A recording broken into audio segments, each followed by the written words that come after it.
तो नमस्कार दोस्तों, एक बार फिर से स्वागत है आपका लक्ष्य है डिफेंस एकेडमी स्तौन के इस यूट्यूब चैनल पर। आशा करता हूँ आप सब बहुत अच्छे होंगे। इससे पहले अगर आपने हमारा चैनल सब्सक्राइब नहीं किया तो चैनल को सब्सक्राइब कर लें, वीडियो को लाइक और शेयर ज़रूर करें। देखिए, जैसा कि आज आप सभी को पता है, आज 5 सितंबर यानी राष्ट्रीय शिक्षक दिवस या राष्ट्रीय अध्यापक दिवस के रूप में मनाया जा रहा है, या फिर आप टीचर्स डे, जो भी आपने समझना है, निचोड़ सब चीज़ों का एक ही है। तो पूरे देश भर में, विश्व की बात नहीं यहाँ पर कहूँगा, पूरे भारत देश में क्या मनाया जा रहा है आज? राष्ट्रीय शिक्षक दिवस या फिर नेशनल टीचर्स डे। आखिर क्यों मनाया जाता है ये राष्ट्रीय शिक्षक दिवस? इसके पीछे का पूरा कारण क्या है, आज हम उस चीज़ पर जो है चर्चा करेंगे। ये तो आप सभी को पता होगा कि यानी इस दिन डॉक्टर सर्वपल्ली राधाकृष्णन जी, जो हमारे देश के पहले उपराष्ट्रपति और देश के पहले दूसरे राष्ट्रपति रहे, उनके जन्मदिन पर क्या है, ये राष्ट्रीय शिक्षक दिवस मनाया जाता है। परंतु आखिर उनके ही जन्मदिन पर क्यों मनाया जाता है, इसके पीछे की पूरी कहानी क्या है, ये हम चर्चा करेंगे। उसके बाद मैं आपको बताऊंगा कि आखिर एक शिक्षक का हमारी लाइफ में क्या महत्व होता है, पूरा इसको भी हम डिस्कस करेंगे। परंतु ये कुछ मेरे अपने व्यूज होंगे कि आखिर एक जो शिक्षक होता है कौन होता है, क्या उसकी भूमिका रहती है, इसके बारे में हम डिटेल से पढ़ेंगे। परंतु उससे पहले हम जानेंगे किसके बारे में, डॉक्टर सर्वपल्ली राधाकृष्णन जी के बारे में।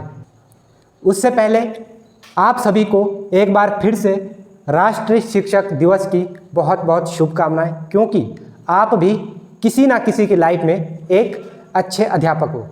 अध्यापक कौन होता है, ज़रूरी नहीं है कि एक पढ़ाने वाला ही अध्यापक होता है। तभी मैं बोल रहा हूँ कि इसके बारे में हम बाद में चर्चा करेंगे कि एक अध्यापक कौन होता है, शिक्षक कौन होता है। इसलिए आप सभी भी क्या हो, अपनी लाइफ में शिक्षक हो, अध्यापक हो।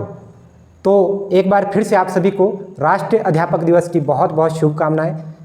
हमें पूरी उम्मीद है कि आज के दिन आपने कुछ ना कुछ एक नया कदम उठाने की शुरुआत की होगी और करनी भी चाहिए, क्योंकि जो हर रोज़ कोई ना कोई त्यौहार आता है या कोई ना कोई डे आता है, जैसे नया साल, तो दिन तो सारे के सारे एक जैसे है। नया साल वाला दिन भी कुछ अलग से स्पेशल नहीं होता। स्पेशल होता है तो क्या, हमारी मेंटलिटी, हमारा दिमाग, हमारा मन, हमारी सोच। अगर आप सोच बदलते हैं तभी उन दिवस का भी महत्व होता है। अगर आप सेम सोच लेके चले हैं, हर रोज़ वही सोच है, तो कुछ भी नया नहीं है। नया साल भी वही पुराना है और पुराना साल भी वही जैसा कि नया साल की आप कामना करते हैं। इसलिए सोच बदलो, सब कुछ बदल जाएगा। तो ज़्यादा ना बोलते हुए हम आज पढ़ेंगे किसके बारे में, सर्वपल्ली राधाकृष्णन जी के बारे में। देखिए, जिस प्रकार डॉक्टर सर्वपल्ली राधाकृष्णन जी किसी के गुरु रहे होंगे, उसी प्रकार हमारी लाइफ में भी कोई ना कोई गुरु रहा होगा। आप सबकी लाइफ में भी कोई ना कोई गुरु रहा होगा। तो सबसे पहले तो मैं अपने उन गुरुजनों को बहुत बहुत उनका धन्यवाद करता हूँ। अगर उन तक ये वीडियो कभी पहुँचे तो उनका मैं दिल से अभिनंदन करता हूँ, उनको बहुत बहुत धन्यवाद करता हूँ, जिन्होंने हमें आज तक गलत ट्रैक पर जाने से रोका। आगे फिर कभी चर्चा करेंगे हमारे जो पिछला इतिहास था, कुछ शरारतें, कुछ अच्छे काम, स्कूल लाइफ, कॉलेज लाइफ, जो भी हमारा पिछला रिकॉर्ड रहा, उन सब के बारे में कभी डिटेल से चर्चा करेंगे। परंतु अभी मैं फ़िलहाल उतना ही कहूँगा कि उन तमाम अध्यापकों का, उन गुरुजनों का, उन अध्यापकों का मैं बहुत बहुत धन्यवाद करता हूँ, जिन्होंने आज तक हमें सही रास्ता दिखाया और कहीं ना कहीं आज अगर खड़े हैं तो उनकी बदौलत। बस हमारे लिए इतनी ही बहुत बड़ी बात है कि गलत रास्ते से अभी तक बचे हैं। बाकी अच्छा आगे क्या करना है, ये तो अभी भी जो है लाइफ का एक हिस्सा है, वो हमारे ऊपर डिपेंड करता है। परंतु अगर आप सही ट्रैक पर है, भले ही थोड़ा नीचे है, तो इसमें कोई दोहराई नहीं है कि आप कल को कहाँ तक जाते हैं। बस सोच रखिए आगे बढ़ने की, आप जरूर लाइफ में आगे बढ़ेंगे। तो जैसे कि मैं बात कर रहा हूँ यहाँ पर डॉक्टर सर्वपल्ली राधाकृष्णन जी। देखिए, सबसे पहले इनके बारे में कहानी शुरू करने से पहले मैं बता दूँ कि इनका जन्म कब हुआ था। अगर इनके जन्म की बात की जाए तो 5 सितंबर का दिन था और 5 सितंबर 1888 को इनका क्या है, जन्म हुआ था। तभी क्या है, 5 सितंबर को राष्ट्रीय शिक्षक दिवस के रूप में मनाया जाता है। आखिर 5 सितंबर का ही दिन क्यों चुना गया, ये हम कहानी के बीच में बताएंगे आपको। उससे पहले मैं आपको बता दूं, देखिए जन्म कब हुआ, 5 सितंबर 1888 में।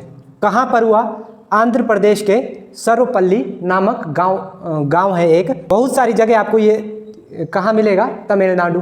परंतु जो उससे भी पहले की स्टोरी क्या है, ये आंध्र प्रदेश में जन्मे थे। कहाँ पर, सर्वपल्ली नामक एक गांव में। परंतु कुछ अनबन होने के कारण इन्होंने जो है सर्वपल्ली नामक गांव को छोड़ दिया था। परंतु छोड़ने के बाद भी इन्होंने कभी जो है सर्वपल्ली को नहीं छोड़ा।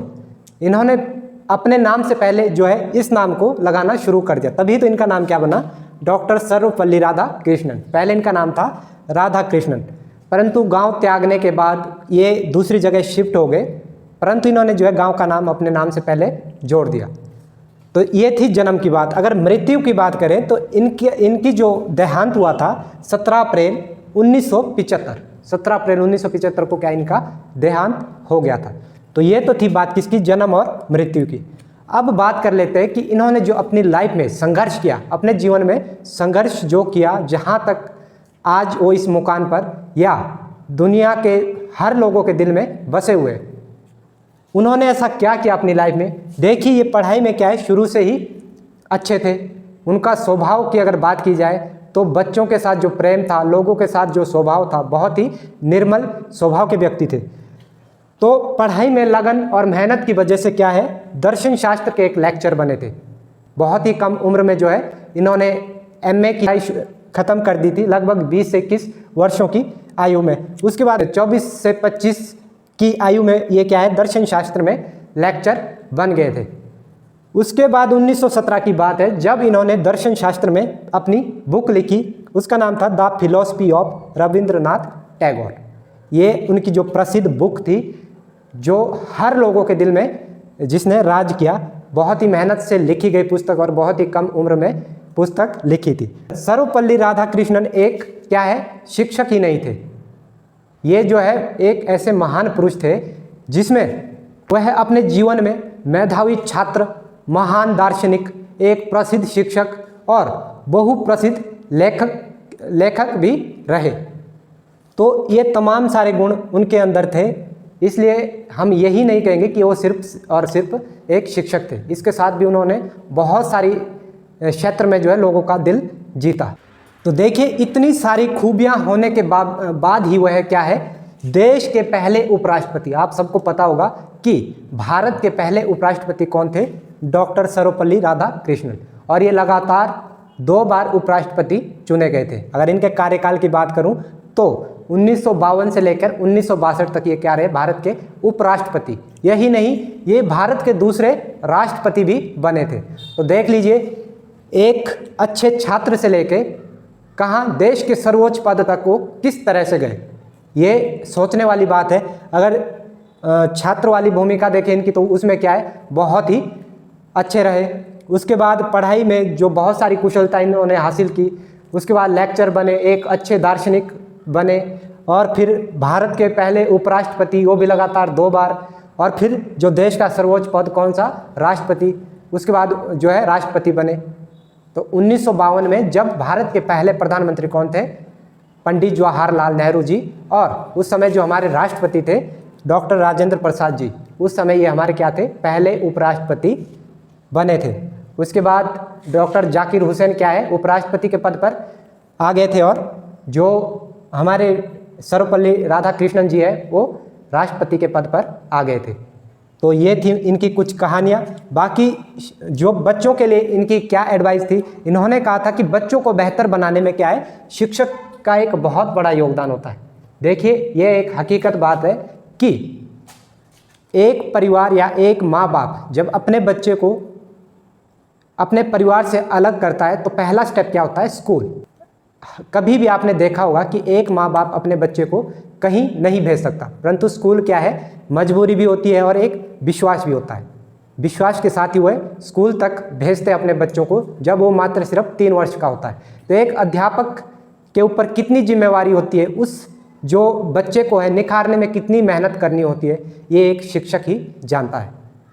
तो शिक्षक का एक बहुत बड़ा रोल होता है एक बच्चे को 0 से लेके उसे लास्ट तक का सफ़र तय करवाने में। एक शिक्षक को ही पता होगा कि किस प्रकार से एक बच्चे को जो एक गलत डायरेक्शन में चला गया है या उसके ऊपर ये सब चीज़ों का ध्यान रखना कि कब वह गलत रास्ते पे चल रहा है, अगर चल रहा है तो किस प्रकार से उसे सही ट्रैक पर लाना है, ये सब चीज़ें एक शिक्षक को ही पता होती है। तो तभी कहते हैं कि एक अध्यापक है वो क्या है, सबसे बड़ा गुरु है। भगवान भी वही है, ब्रह्मा भी वही है, विष्णु भी वही है, सब कुछ वही है, क्योंकि एक इतना बड़ा योगदान एक अध्यापक का होता है बच्चों के लाइफ में, बच्चों के जीवन में। अगर एक खराब अध्यापक निकल जाए, वैसे तो अध्यापक बहुत अच्छे ही होते हैं, परंतु आज कलयुग है, आज के समय में जो है अध्यापक अच्छे भी होते हैं और बुरे भी होते हैं, परंतु एक अध्यापक बच्चे को जहाँ जीवन संवार सकता है वहीं क्या है, बच्चे का जीवन बिगाड़ भी सकता है। तो ये डिपेंड करता है कि कौन सा अध्यापक किस तरह से बच्चे की तरक्की में मेहनत कर रहा है। तो अध्यापक का बहुत बड़ा रोल है, इसीलिए उन्होंने ये बात कही थी कि बच्चों को बेहतर बनाने में शिक्षकों का एक बहुत बड़ा योगदान होता है। तो देखिए, इतनी सारी क्वालिटी होने के बाद ही क्या है, 1931 में, कब, 1931 में उन्हें क्या है, नाइट की उपाधि से नवाजा गया था। 1931 में उन्हें नाइट की उपाधि भी मिली थी। और फिर 1954 की बात करूं, 1954 भारत का सबसे बड़ा पुरस्कार यानी भारत रत्न कब मिला था उन्हें, 1954, 1954 में उन्हें क्या है, भारत रत्न से नवाजा गया था। तो ऐसे ही किसी को सम्मानित नहीं किया जाता, इसके पीछे बहुत बड़ा संघर्ष था इनका। ये एक ऐसे शिक्षक थे जिन्होंने बहुत सारे बच्चों का भविष्य संवारा था। तो अब आ जाते हैं हम लास्ट प्रश्न पे कि आखिर ऐसा क्या था कि 5 सितंबर को ही शिक्षक दिवस के रूप में मनाया गया। देखिए, जब वो स्कूल में क्या थे, प्रोफेसर थे, तो एक दिन बच्चों ने तय किया कि जब इनका जन्मदिन था 5 सितंबर को, तो बच्चे क्या इनके पास गए और उन्होंने कहा कि सर हमें क्या है, आपका जन्मदिन मनाना है, तो क्या आप हमें परमिशन दोगे इस चीज़ की। तो उन्होंने मुस्कुराते हुए कहा कि एक दिन की परमिशन से क्या होता है। उनका कहने का तात्पर्य ये था कि चलो आज तो आप जन्मदिवस मना लो क्योंकि आज मेरा जन्मदिन है, परंतु मुझे खुशी तब होगी अगर आप हर वर्ष 5 सितंबर को, मेरा ही नहीं क्योंकि मैं एक अध्यापक हूँ, हर अध्यापक का सम्मान करो, हर अध्यापक के रूप में जो है इस दिन को मनाया जाए, मुझे तब सबसे अधिक खुशी होगी। इसलिए भारत सरकार ने फैसला किया, कब, 1962 की बात है, 5 सितंबर 1962, जब पहली बार राष्ट्रीय शिक्षक दिवस मनाया गया था। तो यह वजह थी कि 5 सितंबर को ही क्यों राष्ट्रीय शिक्षक दिवस मनाया जाता है। तो आई होप आपको ये पूरा का पूरा लेक्चर समझ आया होगा। अब मैं एक प्रश्न आपसे करता हूँ कि यह था राष्ट्रीय शिक्षक दिवस, आप मुझे बताएंगे कि विश्व शिक्षक दिवस कब मनाया जाता है या वर्ल्ड टीचर डे कब मनाया जाता है। इंपॉर्टेंट प्रश्न है। जिस प्रकार से 14 सितंबर को हिंदी दिवस मनाया जाता है और विश्व हिंदी दिवस, प्रश्न यहाँ से आ जाता है कि विश्व हिंदी दिवस कब मनाया जाता है, तो वहाँ फिर जिन्होंने पढ़ा नहीं होगा वो कन्फ्यूज हो जाते हैं। तो आपकी जानकारी के लिए बता दूँ, 14 सितंबर को राष्ट्रीय हिंदी दिवस मनाया जाता है और 10 जनवरी को विश्व हिंदी दिवस के रूप में मनाया जाता है। तो मैं बता देता हूँ, सितंबर के 1 महीने बाद क्या आता है, 5 अक्टूबर। तो 5 अक्टूबर को ही विश्व शिक्षक दिवस या वर्ल्ड टीचर डे के रूप में मनाया जाता है। तो ये था डॉक्टर सर्वपल्ली राधाकृष्णन जी के बारे में थोड़ी सी जानकारी जो मैंने आपसे शेयर की। उसके बाद मैं कुछ अपने व्यूज देना चाहूँगा कि एक टीचर कौन होता है, एक अध्यापक कौन होता है। देखिए, मैंने पहले भी कहा था कि अध्यापक वही नहीं होता जो आपको क्या है, पढ़ाए, परंतु हर एक, मेरी नज़र में हर एक वो व्यक्ति अध्यापक है जो हमारी लाइफ में कुछ ना कुछ हमें सिखाते हैं। मुझे आप लोगों से जब कोई कमेंट करता है, भले ही पढ़ने में थोड़े कई बार हो जाता है, आप गलतियां बता रहे हो, तो लिखने का तरीका अपना अपना होता है, तो मैं इस चीज़ से कभी भी मुझे संकोच नहीं होता। मैं हमेशा बोलता हूं कि आप लिखो, कोई दिक्कत नहीं। मैं कभी ये नहीं बोलूँगा कि आपने क्यों बुरा लिखा, क्यों अच्छा लिखा। मैं उन चीज़ों से भी क्या है, सीखता हूँ। मुझे बहुत कुछ आप लोगों से सीखने को मिलता है, इसलिए मेरे जो असली गुरु हो आप लोग हो। बाकी जिन्होंने मुझे यहाँ तक पहुँचाया वो तो खैर है ही, उनको हम कैसे भूल सकते हैं। तो जिस प्रकार आप मेरे लिए गुरु हो, उसी प्रकार कहीं ना कहीं हो सकता मैं भी आपके लिए क्या हूँ, एक गुरु हूँ। जो अगर आप कहीं ना कहीं कुछ ना कुछ चीज़ आप मेरे से सीख रहे हो, तो हर क्षेत्र में, जरूरी नहीं है कि एक पढ़ाई के क्षेत्र में, कि कोई भी फील्ड हो सकती है, परंतु अध्यापक का एक बहुत बड़ा योगदान होता है। उसके बाद देश के सबसे बड़े पद यानी IAS UPSC की बात कर लो, भले ही हम प्रधानमंत्री बन जाए, राष्ट्रपति बन जाए, उपराष्ट्रपति बन जाए, एक MLA बन जाए, उसके पीछे भी कौन होता है? एक अध्यापक होता है। अब वो अलग बात है कि आप बोलेंगे सर प्रधानमंत्री बनने के लिए तो कोई ही नहीं होती, चाहे आप कभी स्कूल ना ही गए हो तब भी क्या है, हम प्रधानमंत्री बन सकते हैं। देखिए ये देश का सबसे बड़ा दुर्भाग्य मैं हमेशा बोलता हूँ कि इस पद्धति को जो है बदलना ही होगा। एक IAS ऑफिसर अगर भले ही एक ग्रेजुएशन पास एक IAS बन सकता है, आप सभी को पता होगा, परंतु ग्रेजुएशन तक पहुंचने में भी क्या है, शिक्षक का बहुत बड़ा योगदान होगा। एक जो डॉक्टर बनता है, डॉक्टर, भले ही बात मान लो आप एक अध्यापक हो, आपने ही किसी को क्या है डॉक्टर बना दिया और कल को आपको अपना जो बीमारी का इलाज करवाने के लिए उसी डॉक्टर के पास जाना पड़ेगा, परंतु ये एक कुछ अलग बात है, परंतु बनाया किसने है? आपने। कहीं ना कहीं उसके पीछे भी क्या है, एक अध्यापक का रोल है। तो अगर हम चीज़ों को लिंक करके देखें तो अध्यापक का हर क्षेत्र में, हर फील्ड में जो है बहुत बड़ा योगदान होता है। हर वो अध्यापक है, हर वो व्यक्ति अध्यापक है जो कहीं ना कहीं हमारे जीवन में हमें कुछ ना कुछ सिखा कर जाता है। बस लास्ट लाइन यही कहूँगा, अगर आप इस चीज़ को समझ रहे होंगे तो आई होप आपको आज की ये वीडियो पसंद आई होगी। अगर पसंद आई है तो वीडियो को शेयर जरूर करें, वीडियो लाइक ज़रूर करें और हमारे इस YouTube चैनल को सब्सक्राइब जरूर करें। तो ये थी हमारी आज की वीडियो, मिलते हैं अगली वीडियो में, तब तक के लिए जय हिंद, जय भारत।